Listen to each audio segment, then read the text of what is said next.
Howdy all, welcome on into Goose Talks Film. I'm your host as always, Goose, and this week we are tackling the new release movie Ghostbusters Frozen Empire. Now if you're new to the show, every week I review, most of the time it's a new release movie, sometimes I do a classic if I'm lacking a new release movie that I want to cover on the podcast, or scheduling sometimes is a problem. There's not always, depending on the year, there's not always new movies coming out every week that I can get access to. Missed out last week, one because of scheduling with movies. The only movie I could really cover was Dune Part 2, and just could not fit that 3-hour movie into my schedule, unfortunately. So this week I do have a double feature as advertised on Facebook. So today we're covering Ghostbusters Frozen Empire, and on Sunday I'll be covering the new release Amazon Prime original movie Roadhouse. Now that was a mouthful. So like I said, if you're new to the show, I pretty much spend 40 minutes to an hour, depending on the movie, depending on how much I want to talk about it. I just discuss. I start off the show with a quick little spoiler-free review, if I would recommend it to you, the audience, or not, and then we dive into the spoiler territory, where I delve deep into the movie, talk about all the pros and the cons, and I rate the movie at the end, which will go towards the end of year top 10 list and bottom 10 list. It's not always personal opinion. They are rated out of 5 on 4 categories, and then we get the overall total from that, and then that goes towards the end of year tally. Anyway, enough of me talking shit for the start. So Ghostbusters Afterlife, there's not really a lot of surprise about what the synopsis is if you've seen the previous movie or movies. Pretty much follows on from the third movie in the franchise, because there are now 4 movies in the franchise, excluding obviously the remake from, I think it was 2016-2017, which was starring Melissa McCarthy, Kristen Wiig, I think, and a few others. So that was a remake. These 4 movies are part of a franchise. So you have your Ghostbusters, Ghostbusters 2, Ghostbusters Afterlife, which was released in 2021, and then you have Ghostbusters Frozen Empire. So in this one, it's pretty much the family's now moved to the city, to New York, and they are hunting ghosts. Your usual family problems here and there, but I will read the official spoiler-free synopsis. It's only 2 sentences, roughly, from IMDb. So, when the discovery of an ancient artifact unleashes an evil force, Ghostbusters new and old must join forces to protect their home and save the world from a second ice age. Directed by Gil Keenan, who was a writer and executive producer on the previous film. He's now taken the reins to direct this movie.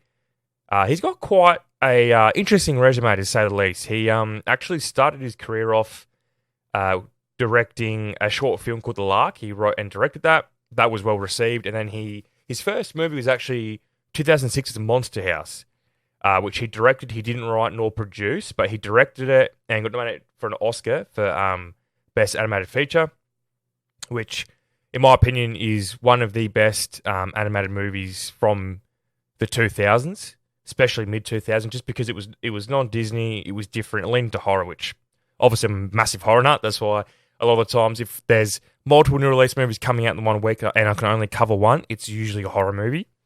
And then he directed City of Ember in 2008. He directed the 2015 Poltergeist remake.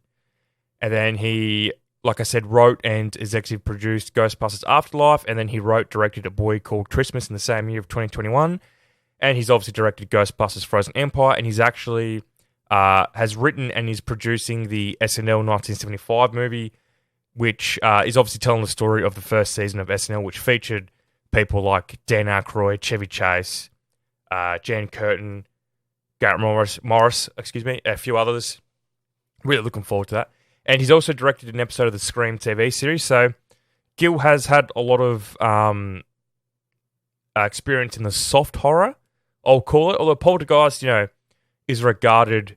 Well, I mean, it is a proper horror movie, but in terms of, a lot of his movies don't feature violence or gore or anything like that. It's more on the, the other side of horror. More, featuring, monsters, obviously in Monster House or in Poltergeist, dealing with, the paranormal side of horror. And obviously leaning into that with the Ghostbusters. Yeah, I'll talk about it for a little bit. It's most of the stuff I want to talk about is riddled with spoilers. But before we get to that, look, this is a movie that's always going to have high expectations because, it is Ghostbusters, one of the biggest comedies of the 80s, one of the biggest comedy franchises. Although there was only 2 in the 80s, but the song helped. In pop culture, it's just such a big influence on a lot of things. When people say, "Oh, who you gonna call?" 99% of people are gonna say Ghostbusters. It's just ingrained in so many different generations. My parents saw this when they were in their late teens, early 20s, the original Ghostbusters, and then myself, brother, and my sister, we all watched them growing up. I think I liked Ghostbusters more than my siblings, but we all watched it. We all know Ghostbusters. We all know the song. We all know the actors in it. Ghostbusters is always going to have high expectations. So it's really hard to go into a movie like this without any. As opposed to other movies I've covered on the podcast, like your Bagheads, like your Argyle, they're not parts of really established franchises. Although Argyle, you can argue that it is, but it's not until we watch the end. So you have to watch Argyle to really realise what it's a part of, without any spoilers there. But yeah, look, as I always do, I try and recommend a movie from 3 options, and that's go see this in the movies, wait until streaming, or don't bother. This is a hard one because I feel as though for a lot of people, if they are going to enjoy this movie and they're not a diehard Ghostbusters fan, that maybe the cinema experience will make you enjoy the movie a bit more, because it's a loud movie. It's visually really, really good movie. I feel as though if it was released on its original schedule, which was I think end of last year, November, December, sorry if I'm not mistaken, it would have been up for a visual effects Oscar, in my opinion. Because it does look really, really good. A lot of the ghosts look better than they ever have. There's only a few that we've seen before.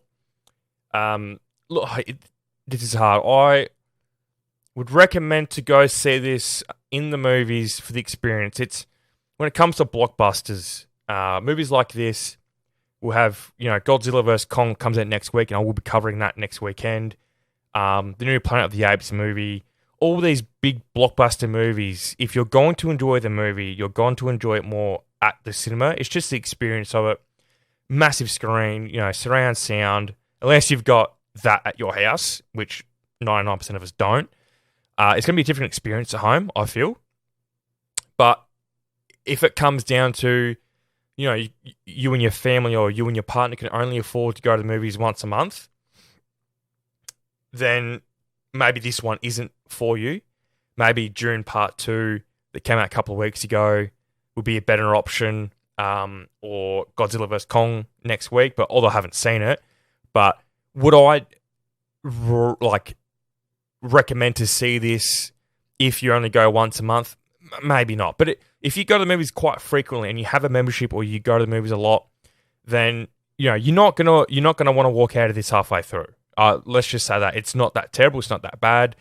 But yeah, if you don't go to the movies a lot, then this probably isn't the movie that's going to take you there, in my opinion. I've heard quite a few people say Dune Part 2 was the reason why they went back to the movies, and now they're going more frequently because that was a movie that brought them there and has kept them there. They loved the experience of a big blockbuster. It looked visually stunning on the big screen, sounded great.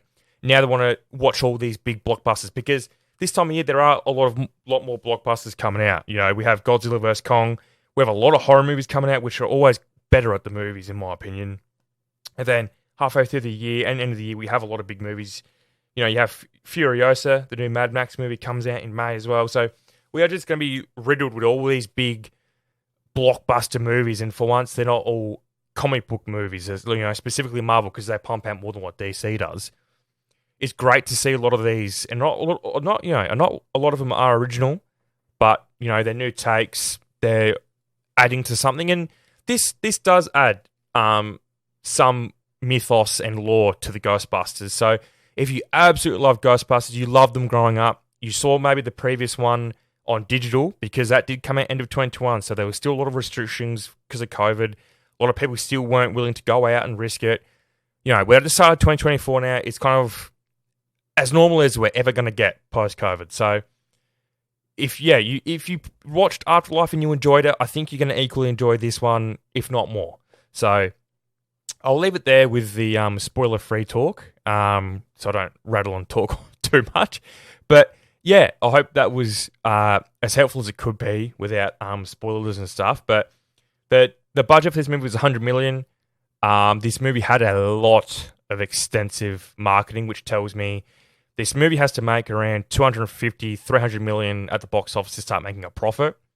Because a lot of people look at a budget and they think, oh yeah, 100 million. Oh, they only have to make 100 million, then the rest is all profit. Well, unfortunately not. Because you have marketing, but then you also have the movie company. Most of the time, they only take 50% of the box office revenue. The other half goes to the cinemas.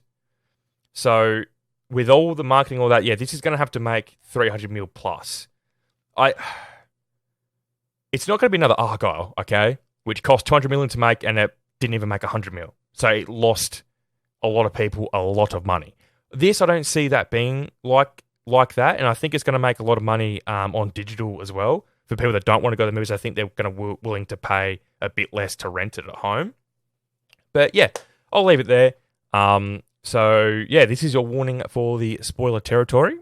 So if you don't want any spoilers, pause it, go watch the movie, and jump back in, and we'll discuss the movie further.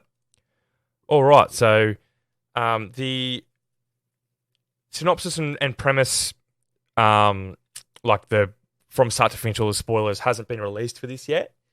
And I'm not confident enough. I only after watching this once to be able to write a full synopsis to be able to do it. But look, I covered majority of it in the spoiler-free bit, to be honest.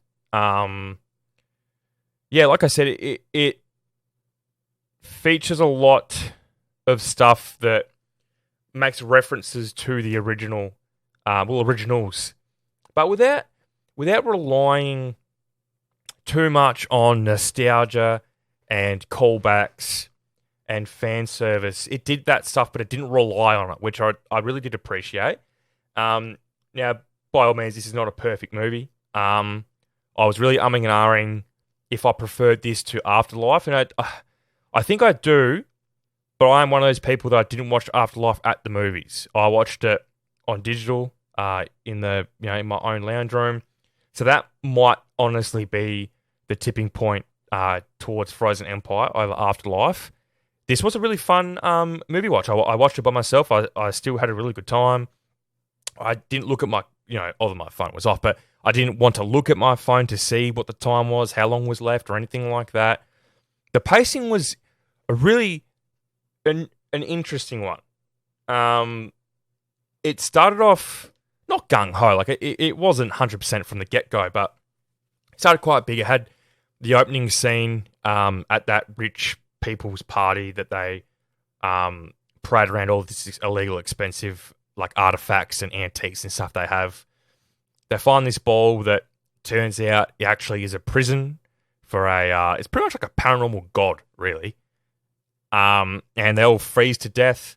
It's like set in like 1904, 1905, and the firemen arrive and they walk through this room where everyone's frozen and they all shatter, and you can definitely tell Gil has experience in, I won't say real horror, but in serious horror maybe is the term I'll use, because this opening was really great, and I thought, oh wow, like what would it take, or what would it be like if we were to have 100% full serious ghost busting movie? And it's probably impossible, because then it's kind of like, well, why are you doing Ghostbusters, just do an original movie? But this kind of gave you a taste, and you thought, oh wow, like this is really good. Like, could they maybe lean more into the serious content with just a little hint of comedy? But again, you don't want to shy away too much from the original IP, and I understand and respect that.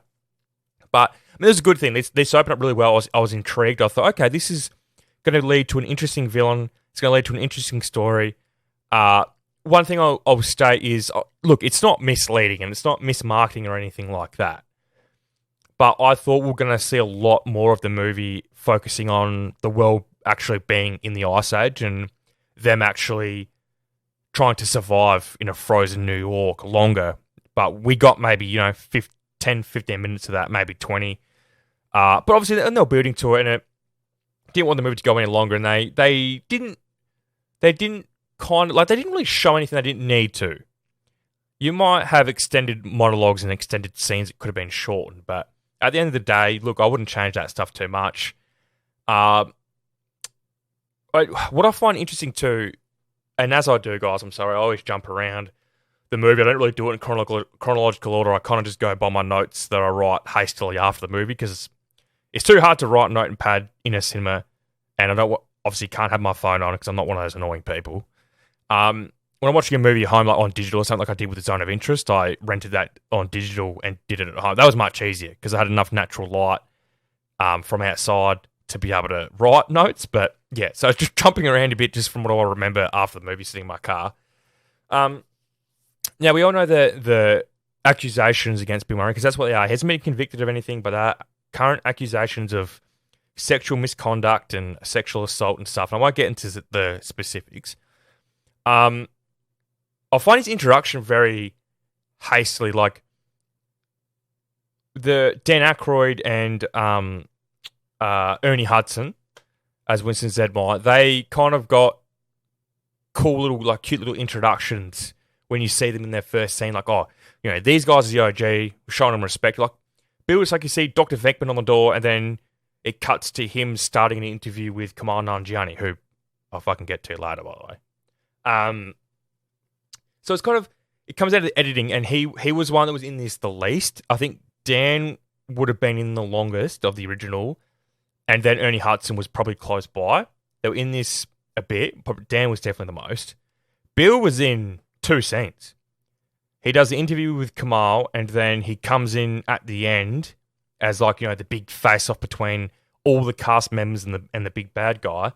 I do feel as though some editing was done. Now, I don't know in terms of the filming schedule and the Bill Murray accusations if one happened before the other. I'm not sure. But I do find it very odd that he was the one that was shown the least and wasn't really treated. I mean, he like Bill Murray wasn't important. Like Venkman wasn't important to the storyline at all. Like nothing that he did affected the storyline one way or the other. Whereas Ernie Hudson's Winston Zedmeyer, he's an entrepreneur. He's the one that was funding all these experiments. He was the one that donated the firehouse to the Spengler family. He did all this. He's the one that pretty much, not he didn't start it, but all his experiments and stuff kind of led to the shit hitting the fan. Although Kamal Nanjiani, again, we'll get to him, but he was kind of a very important character in this, and I like the way they wrote him. And then Dan Aykroyd was the one that also didn't help by being interested in the bulb, but then giving the bulb to Zedmeyer's scientists. So, and he also went on like a little investigation mystery adventure with Phoebe and is his name Lucky, I think? Or, no, Lucky's the girl. Podcast, I think his name is. Yeah, Podcast. So those two are important to the storyline. I mean, yeah, Bill Murray was interviewing Kamal in a funny, intriguing little scene, and that him throwing a pen leads to them discovering that Kamal is actually the fire master. But that, I mean, to me, that could have been anyone doing that. I mean, Dan Aykroyd could have done that, and I know they all had their own specialties and stuff, and he was more of a scientist than a doctor, and we won't get into that. But that, you know what I mean. That could have been any character that could have done that scene. Whereas Dan was always the one that was probably interested in the paranormal side of it and the science side of it the most, along with probably Spangler as well from the OGs. And Winston was always the head screwed on. Let's think about this rationally. He come come off as someone that was either an entrepreneur or he was going to be someone like that because he was very intelligent, head screwed on, he wasn't super emotional, he didn't do silly things. Whereas, yeah, Venkman, like, Bill Murray just, yeah, I mean, I might be doing it too harsh. I might be thinking about this too much, but I do find it really funny that of those three, I mean, Bill Murray's the biggest of those three. Dan is huge. Huge actor, but Bill was definitely the bigger actor overall in his career. Just more well-known, done bigger movies and all that. And then, well, I mean, in my personal opinion, in terms of acting, I think Ernie Hudson is very similar to actors like Bill Duke, Billy D. Williams, and the late, great Carl Weathers in that, because their voice is so deep, but the way that they say their line, they command your attention in every scene. Like, they steal the scene, not in like a humour way, like a Kamal Nanjiani. Again, I'll get to him later. I want to leave him to last. But when Ernie Hudson's on screen, you pay attention, you listen. He's just one of those actors, and I really do like him as an actor. He's like, my wife watched Grace and Frankie, and I saw he was in that. He was a love interest to one of them, and I actually ended up watching a few episodes, and then when he wasn't in anymore, I stopped watching. But he's just one of those actors. You believe everything he says, and you believe the character that he's playing.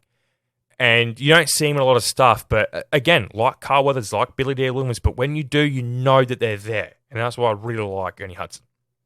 But yeah, I mean, I'll probably leave the Bill Murray stuff here, but I do find it odd, and I'll hopefully we'll get some answers in the future if that was a thing, if he was edited out or his role was diminished. Or maybe he said, look, you pay me this is the scenes I'll do. That could honestly be a thing too, because a lot of actors do that rate themselves high. Like Tobey Maguire is semi-retired and he'll only do movies he really wants to do and for big bucks. For Babylon, he was in one long extended scene. He got paid a shit ton of money for that. But anyway, different discussion. Go on to like pretty much the main characters, our new generation. Paul Rudd as Gary. Carrie Coon as Kelly Spengler, the mum. Finn Wolfhard as Trevor, and McKenna Grace as Phoebe. So they're our mains. In all the marketing, the posters, Paul Rudd's front and center because I mean he's the most recognisable of the new main cast. But Phoebe's probably the main character. They focus on her a lot because she's the young one with teen angst. She gets benched because she's only 15. Finn Wolfhard as Trevor, I mean, he's 18, so he's technically an adult, so the mayor lets him be Ghostbusters still, but she's not allowed to, and she has a relationship, like a friendship or relationship with, that's never touched on, but she does have a friendship with, what's her name, Janine, I think? No, that's Melnitz. Melody, that's who it is, Melody. Played by Emily Allen Lind. Had to search that, but yeah. So Melody is a ghost. I can't remember the term they use, but she's a pretty much a poltergeist that can physically touch some objects because she plays chess, but then she can phase through walls, but she can't touch Phoebe. And she's the one that tricks Phoebe into becoming a ghost. So the bad guy can use her to talk, to do his chant, to release him from his prison, pretty much. Yeah, I thought the dynamic and there was a great chemistry between Melody and Phoebe, and it's never revealed if it's like a relationship or a friendship. It definitely could be read as both ways, and that's fine. I mean, people are going to interpret that in different ways, and I think that's great. They left it open, but in a good way. Yeah, I mean, I thought there was maybe a bit of I can't even think of the term. I can't even think of a word. But it was leaning more towards a relationship from what I was seeing. That maybe, she's 15, she's young. I think Melody's around about the same age, or maybe a bit older. But it's not, it's not a creep way, I don't think. But yeah, it's interesting dynamic. Like I said, they got great chemistry. I know that when Melody was released, it was going to be obviously a big thing that she was obviously a bad guy, but she gets redemption at the end because she obviously gets the fire for Kamal Nanjiani to use. But again, I'll get back to him. That's my running joke for the whole episode. So, yeah, I mean, I don't want to talk about like this dynamic too much because it was a big part, but it wasn't. It's kind of hard to explain, but that was really really predictable. Yeah, we knew that was going to be some kind of conflict towards the end. It made it pretty obvious, but sometimes that's okay. It didn't ruin the movie, but it didn't really make any better by the same token. Excuse me. And I would have loved to have seen more of Finn Wolfhard like as Trevor. Like this was a true ensemble movie. Like Phoebe was the main character, definitely, but we got enough character development from all the other ones, and we got to see the OG cast members, except for Bill Murray a lot, but got to see everyone on an almost even level playing field. I thought that was great, and that really helped the movie. More enjoyable. It wasn't stagnant because we weren't stuck on one character. And it's funny, Paul Rudd, like I said, front and center in all the marketing. He's kind of pushed down your throat as a main character, but he plays a very important part. Do get me wrong, but I would probably rank him maybe third in terms of character and importance. He plays a really good role, and Paul Rudd's kind of typecast as like the goofy guy that he's not like Paul Rudd rarely plays an arsehole. He's very lovable. He's goofy. He is just very charismatic, and like he plays that as a character, and it's typecast in a good way because he still finds a way to be different and likable, all the same, but a little bit different in different types of roles. And he wasn't the superhero in this. Like he didn't really do anything to become the hero. He was just a guy being a stepdad, trying to not overstep the mark with the kids, but also be there for his wife and help her parenting, so she's not feeling as though she's a single parent again. That was really good dynamic. Carrie Coon and Paul Rudd have very, very good chemistry together. They're a very believable couple. Both do a really, really good job. I think Paul Rudd does a really great job at playing that stepdad role. It's not the stereotypical arsehole, like, screw these kids because they're not mine. Because that's just not how it's always like in real life. Sometimes it is, don't get me wrong. But in real life, step parents play a very important role in some kids' lives. Like they're the parents that a lot of these kids wouldn't have otherwise. So I really did like that they continued the story they started to tell in Afterlife of Paul Rudd struggling to kind of be this stepdad and still be these kids' friends, but also be a parent. And we see him struggle with not knowing the boundary to be the dad, but also, be a friend to them as well. I thought it was a really good dynamic, and the writing and the acting from Paul Rudd was really, really good on that front. So yeah, massive credit to Paul Rudd. And yeah, I've already spoken about Finn Wolfhard as Trevor a bit. The only stuff we get from him is that he wants to drive the car because he's 18 now, but parents won't let him. And he has that running storyline with someone stealing his snacks and like the leak in the roof from the attic. And it turns out, I can't remember its name, but the fat, gooey ghost that's been in all of them, like he's the connecting ghost that's in all of them. And he eats the food up in the attic and ends up pretty much saving them. And Finn does have that funny line of, hey, I know that guy. That was funny, but we don't. Yeah, I would have loved to have seen a bit more of Trevor because, like I said, this was a very good ensemble movie, focusing on the family. Everyone the other three got their moments. Maybe Carrie as the mum, we didn't see her as much as Paul, but we did see her enough, and she got her own character development, whereas Trevor was kind of pushed to the side. I'll be very interested to see if that was an editing issue or if that was a writing issue, directing issue, if he was just pushed to the side to be able to focus on Phoebe a bit more, because she was definitely by far the main character of the cast if you were to pick one. Still inside that. But Dan Aykroyd I would rate as the second most important character, only because of the character development we get from him, that he has the dialogue and the scene with, I think we're saying Zedmore, but I think it's Zedmore, I'm not sure. Zedmore. Anyway, with Winston, that Winston wants him to retire, to go on holiday because he's going to get himself killed because he's older now and doesn't know when to stop. And Dan's like, well, these are my golden years and this is how I want to spend it. I love my paranormal stuff. I love hunting ghosts. I love ghost busting. And that's a really good, the way I read it was a good metaphor about people in their golden years when they're older, they're getting told they can't do things or shouldn't do things, even though they want to, and that's what they get enjoyment out of. People having midlife crisis and all that. That was a really, really good scene. I thought that was awesome work from both actors and the writing for the dialogue and the metaphor that we got from that scene. I thought that was really, really good.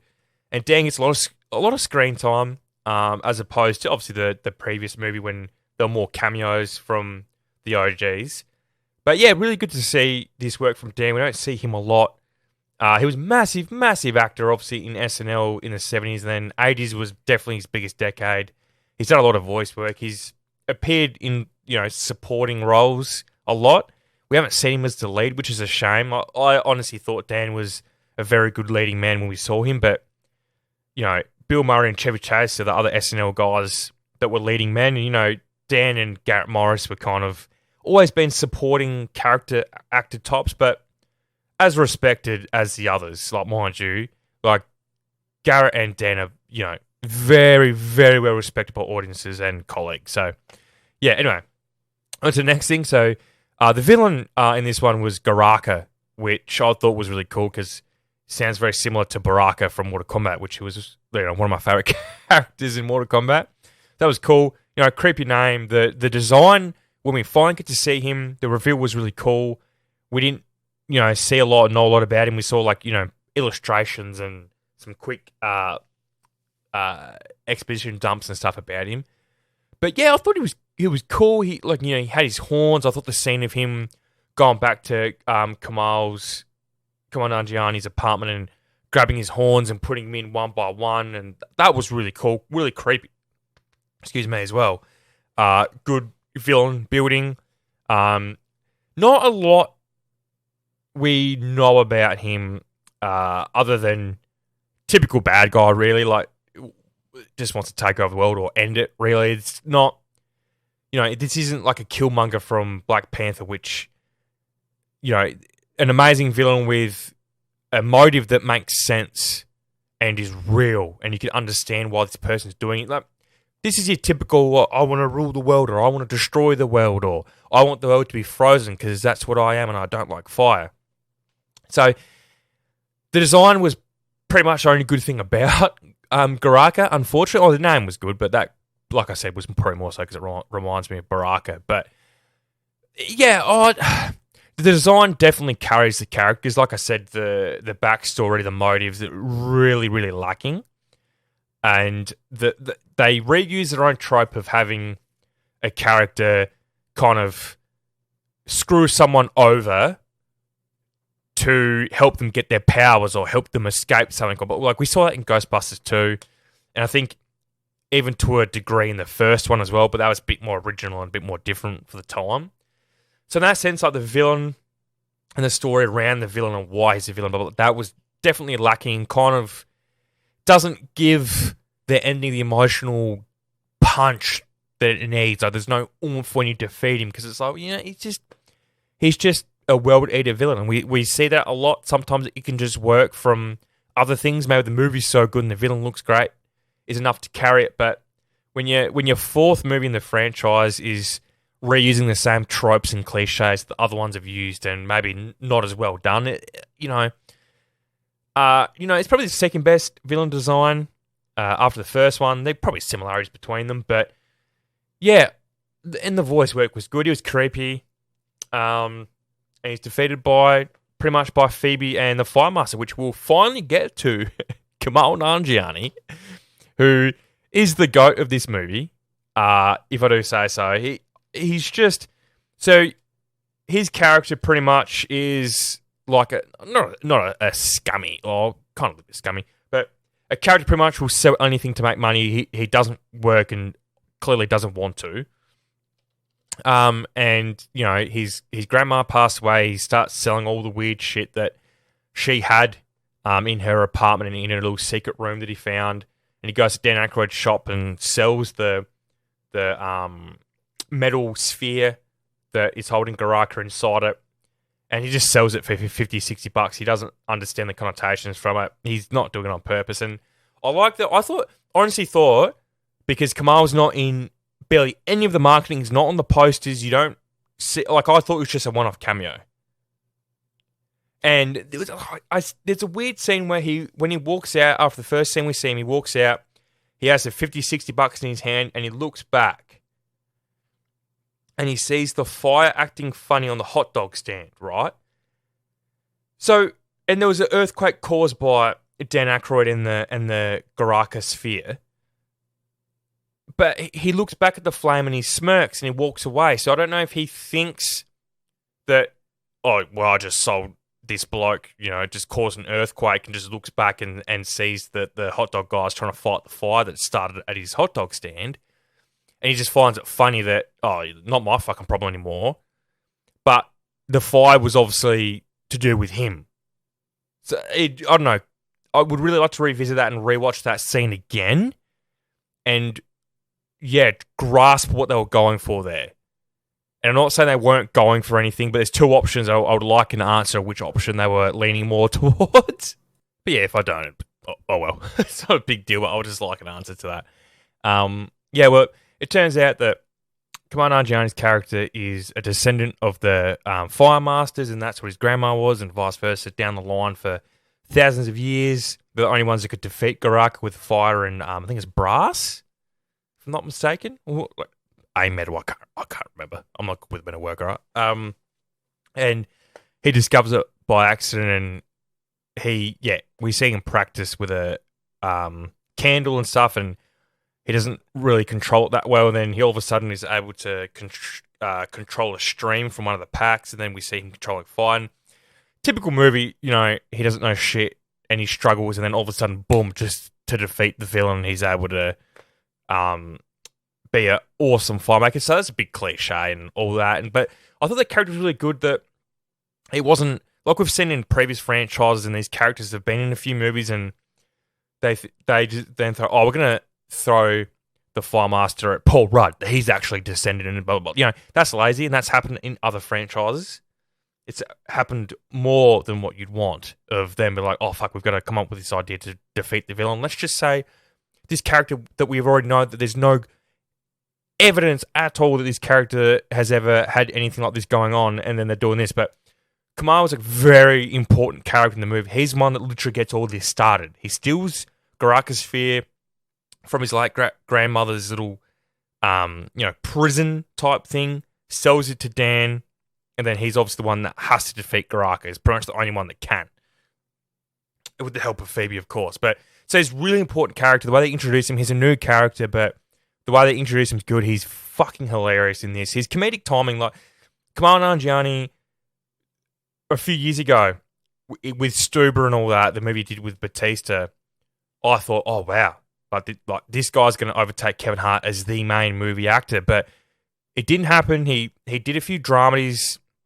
Can't remember the name of it, but one he actually wrote himself that got really good acclaim and all that a few years ago. And he does stand up.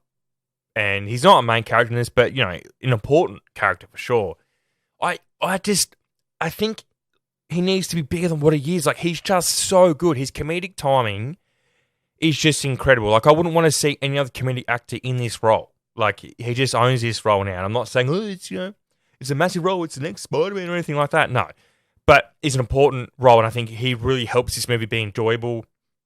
I probably talked overly positive about this movie, but I don't hate this movie by any means, but we'll get to it later. But the ratings aren't going to be flash hot, and just a heads up on that too. Looking back at my ratings for Argyle, in my first ever episode of my podcast back in early February, I was definitely too generous to that movie, and the ratings I do not agree with. Because I've actually rewatched it because my wife watched it, and I thought, oh, okay, this didn't age that well. I only watched this, 6-7 weeks ago. So this is probably going to be rated less than Argyle, like spoilers, but I actually probably think this is more enjoyable than Argyle. It's not as long, it's not as convoluted, and among other things, but I've got to be a bit more harsh now, because Argyle was a 12, and I couldn't rate this any higher and only be a few points away from movies like The Iron Claw and The Zone of Interest and stuff that were phenomenal movies, and we'll probably hear more about them at the end of the year with the top 10 and bottom 10 list, because they're probably going to be close to the mark, if not in the top 10. So I can't rightfully add this to that, I'm afraid. I might as well just jump into the rating now. We've hit 40 minutes, so I finally got to Kamal Nanjiani's role. I just finished on him. I just think he did this role justice, because anyone else I don't think would have done it as good. And the way it's written, like, he was an uphill battle for him, in my opinion, to get this character to be as good as what it was, because it wasn't written well, riddled with cliches, but he did an awesome job. And like I said, it was a good way to introduce a new character without just throwing the Fire Master at a pre-existing character. I thought that was a very good save from Gil Kennan and his crew. But yeah, we'll get into the rating. So directing, writing, acting, and cinematography, as always, out of 5 each, with a total out of 20 after we rate them. So directing, I thought Gil did a really good job, honestly. The directing was probably the best part of this movie. Although the acting was good, I thought the directing was really, really good. Some of the scenes were just well directed. I mean, the script wasn't amazing, and we'll get to the writing next, but they're probably on level with each other, to be honest. But yeah, the directing was good. I thought that Gil really shown off his horror props, and that he can do comedy as well, because we see a lot of horror and comedy kind of mix. They're kind of like 2 and 2, really. We've seen, obviously, the partnership of horror and comedy for decades and decades now. No, fucking well over 40 years now. And I think Gil did a really good job with the balance, the directing, the dramatic scenes of Paul and Phoebe, and Phoebe's scenes with, I already forgot her name already, the ghost girl. I thought he did a really good directing job. There's really not a lot to talk about. It's not groundbreaking by any means, but it's not terrible direction. So I go 3 out of 5 for the directing. The writing, this might be the one I'm probably going to be a bit more generous with, but still not overly generous like I was with Argyle. Regret that, and I apologise, but it is what it is. I'm not going back and changing it, and I'm also not just going to be rating other movies high because of previous one's scores. I think that's just going to start a bad precedent and a snowball effect. So, unfortunately, Ghostbusters Frozen Empire is just going to be the victim of me being a bit more tougher now, and really making sure I focus a bit harder on the ratings. But like I said, the writing was good. The dialogue was quite good. A few of the lines were pretty cringe.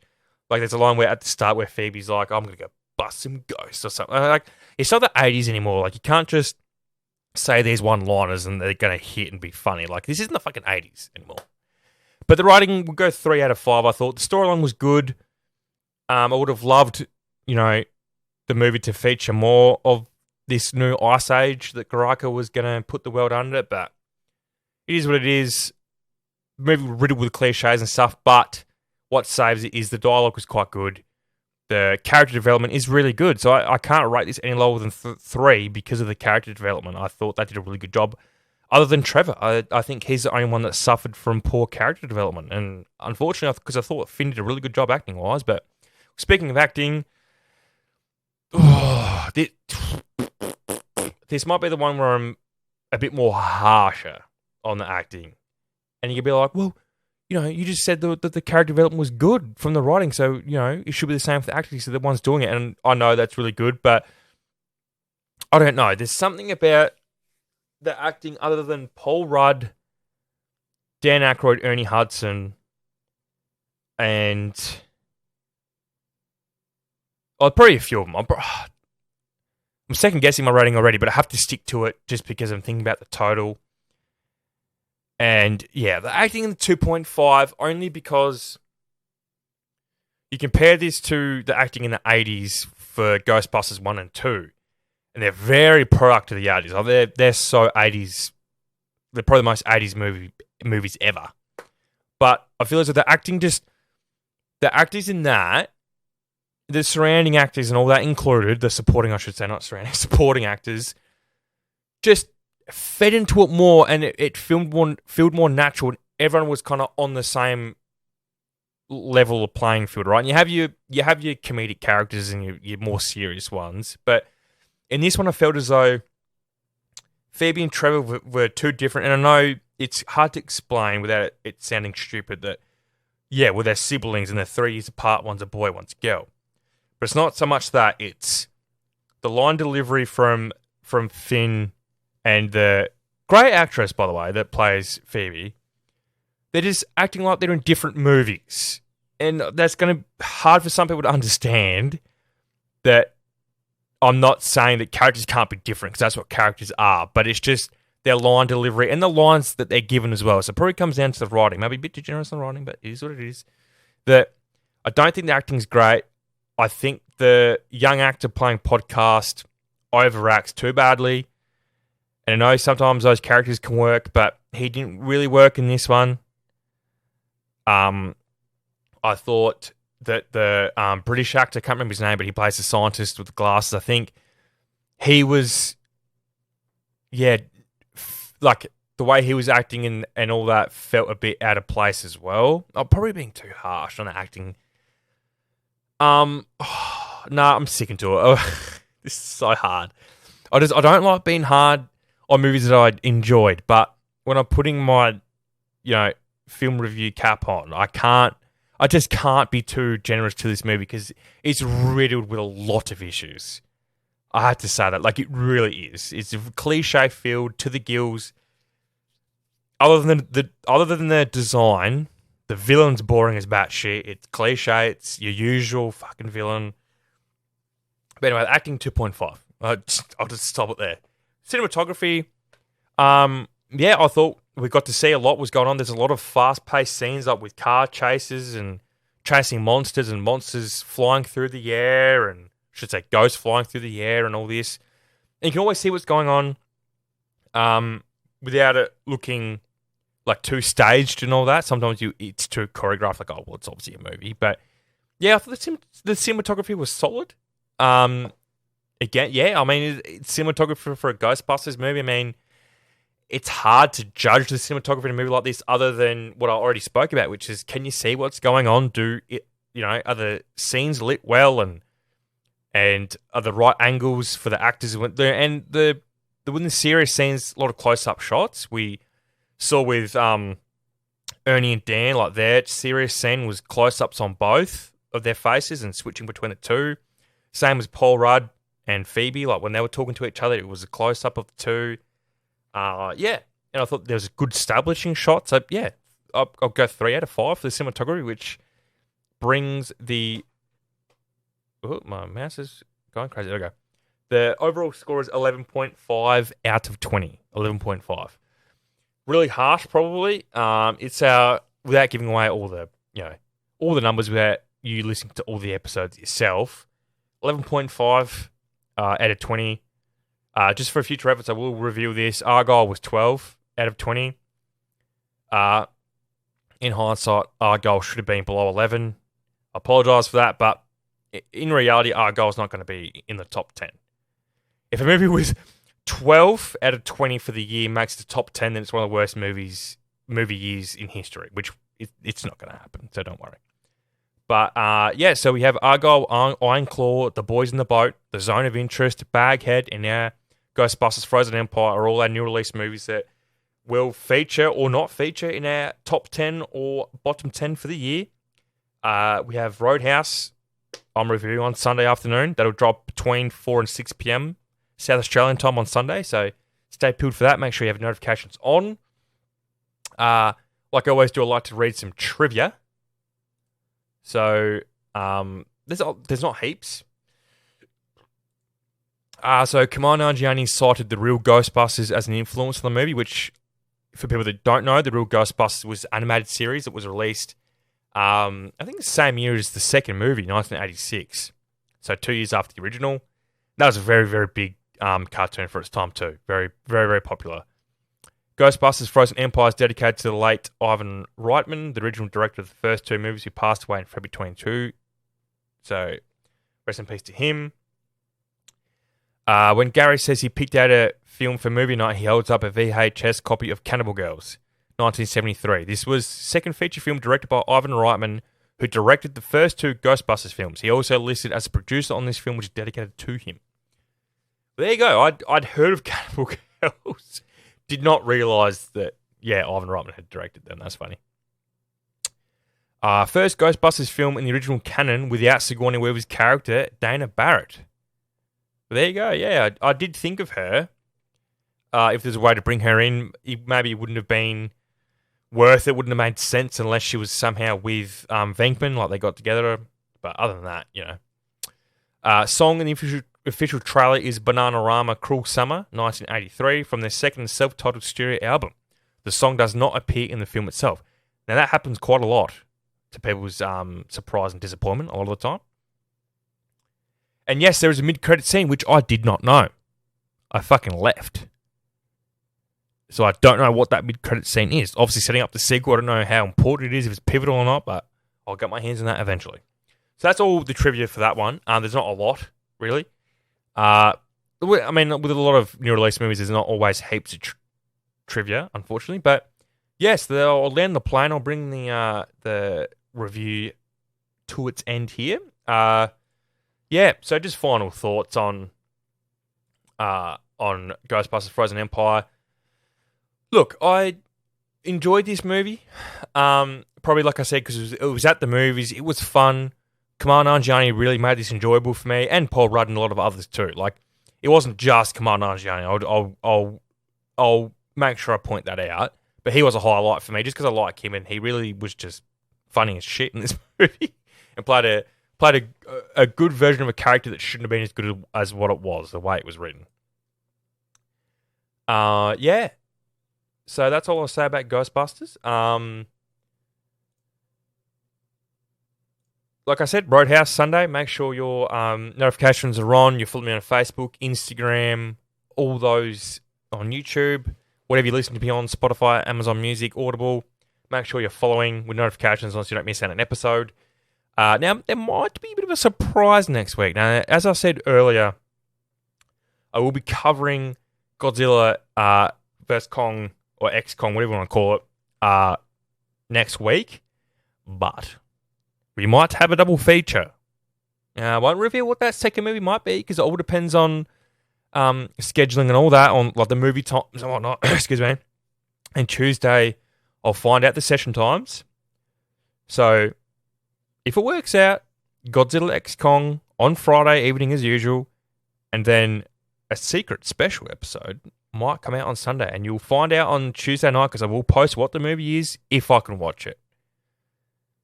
Just hold on to your hats. It's all I'll say if I can end up reviewing it. I try and do as many double features as I can, only because I want to review as many movies as I can. And I have done, I reviewed an older movie, Memories of Murder. I did an Oscars preview as well, so we missed out on weeks of movie reviews. I want to do as many as I can. So our top 10 and bottom 10 are the best they can very be at the end of the year. That's what we build to. That's what we like reviewing. Like reviewing the movie itself. And I'm going to miss out on movies I didn't get to cover during part 2 on the podcast. Maybe I'll fit that in, because that's going to be really weird to not have that, at least in conversation for the list. But yeah, make sure you stay tuned. I won't reveal all my upcoming schedules because, like I said, all depends on scheduling, all depends on my local cinema having these movies and the session times they show it at. Some possible ones in the next coming weeks are The First Omen, Monkey Man, Abigail, and Rebel Moon Part 2. So they're the ones I'll reveal for now. There are some possible double features in there as well. Make sure if you really want me to cover any of those films or any upcoming movies, comment or message me. Any form of on any social media that I have, Goose Talks Film, be sure to do it so I don't miss out and you get to listen to what you want to listen to. But yeah, like I said, make sure you follow me on all socials. Goose Talks Film is the name. I'm starting to post reels of just random movie shit now, so make sure you like, share those and comment and whatnot. But I'll stop blabbering. But yeah, thanks for all the support, guys. Much appreciated. As always, make sure you support and watch those movies. Catch you later, guys.